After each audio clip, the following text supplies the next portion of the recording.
আর কিন্তু কলমি শাক বরাবরই পছন্দ। কলমি শাক আনলে আমি এরকম তো শুকনো মরিচ আর রসুন দিয়ে ভাজা করে করে খাই।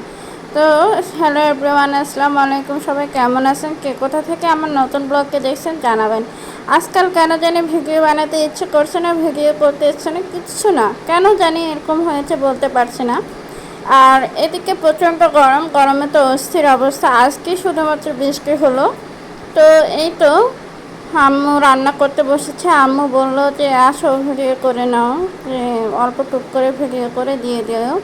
তো এই তো আমি গেলাম, যাই বরাবরই ভিডিও করলাম। এখানে পেঁয়াজ রসুন বেশি করে দিয়েছে। আমি বললাম এগুলো কি করবা, যে একটা তরকারি রান্না করব। পেঁয়াজ রসুন বেশি করে দিয়ে মশলা কষিয়ে নিয়ে সব কিছু দিয়ে এক যে কাঁচামরিচ দিয়ে দিল, আবার শুকনো মরিচ বাটাও দিয়েছে, ধনিয়া গুঁড়ো দিয়েছে।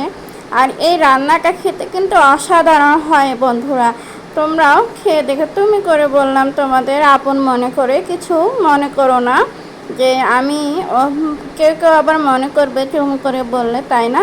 তো এই তো চিংড়ি মাছ, শুকনো চিংড়ি মাছগুলো দিয়ে দিল। শুকনো চিংড়ি মাছগুলো এখন সুন্দর করে কষিয়ে নেবে। আমি সবাইকে আপন মনে করি, কিন্তু কেউ আমাকে আপন ভাবে না কেন জানি, যা বুঝি না। সবাই এই দুনিয়ায় কেন জানি সবাই ঠকিয়ে চলে যায়। কেউ থাকতে চায় না আপন মনে করে, কাছের মানুষ মনে করে কেউই থাকতে চায় না। তো এই তো চিংড়ি শুকনো মাছগুলো কষিয়ে নেওয়া হলো। কষিয়ে নিয়ে এখন এই যে বেগুন আলু মূলা আর হচ্ছে এই যে এগুলো চিংড়ি শুকনো মাছগুলো এখন দিয়ে দিচ্ছে আম্মু, সুন্দর করে দিয়ে কষিয়ে নেবে এখন সব কিছু। তোমরা তো মূলা মনে হয় কেউ কেউ পছন্দ করো, কেউ কেউ করো না। যারা করো না সেগুলো আমার দলেই মনে হয়, মনে পড়ে, তাই না? আমিও মূলা খুব একটা পছন্দ করি না, মূলা খেতে খুবই ভালো লাগে না। তারপরেও আজকে একটু খেয়েছি, যে খেয়ে দেখি যে কেমন লাগতেছে। তারপরে আম্মু তো বললো যে একটু, আম্মু আজকে কিছুই বলেনি যে খেয়ে দেখিও বা কেমন লাগে। তো আমি নিজে নিজেই খেয়ে নিয়েছি, যে দেখলাম যে না একটু ভালো লাগতেছিলো।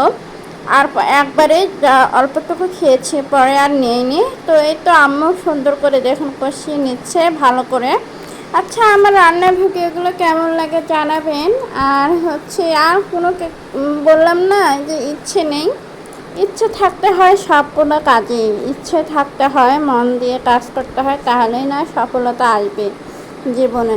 তাছাড়া কীভাবে সফলতা আসবে, তাই না? তো এই তো আম্মু সুন্দর করে বেগুন মূলো আর চিংড়ি শুটকি মাছ দিয়ে রান্না করতেছে। এগুলো কিন্তু গ্রামীণ রান্না। গ্রামীণ রান্না দেখতে যেমন সুন্দর হয়, খেতে কিন্তু তেমনই স্বাদ হয়, গ্রামের ফিল স্বাদ হয়। আর গ্রামে গেলে এইসব ধরনের খাবার হয়, তাই না? টাটকা টাটকা মূলো, টাটকা টাটকা বেগুন, আরও টাটকা অনেক তাজা তাজা সবজি। আমার নানি বাসায় কিন্তু অনেক রকমের সবজি পাওয়া যায়, আর আমরা একটু টুকটাক কিনে খাই। তাছাড়া ওখান থেকে সব সবজি পাঠায় দেয় আর নিয়ে আসে। আর এই যে দেখুন অনেক সুন্দর, আমি কিন্তু ফিল্টার কিচ্ছু দিইনি। এখানে যা দেখতে পাচ্ছেন তাই সরাসরি একদম দেখাচ্ছি। আজকে শুধু ভয়েসটা দিতে আমি একটু মানে স্বস্তি যাচ্ছি। তাছাড়া কিছুদিন গরমের জন্য মানে দিতে পারতেছিলাম না, অস্থির গরম, অস্থির লেভেলের গরম আর কি বলা চলে। এই যে আমার প্রায় তরকারিটা হয়ে এসেছে। তো ধন্যবাদ সবাইকে, সাবস্ক্রাইব করবেন ভিডিও।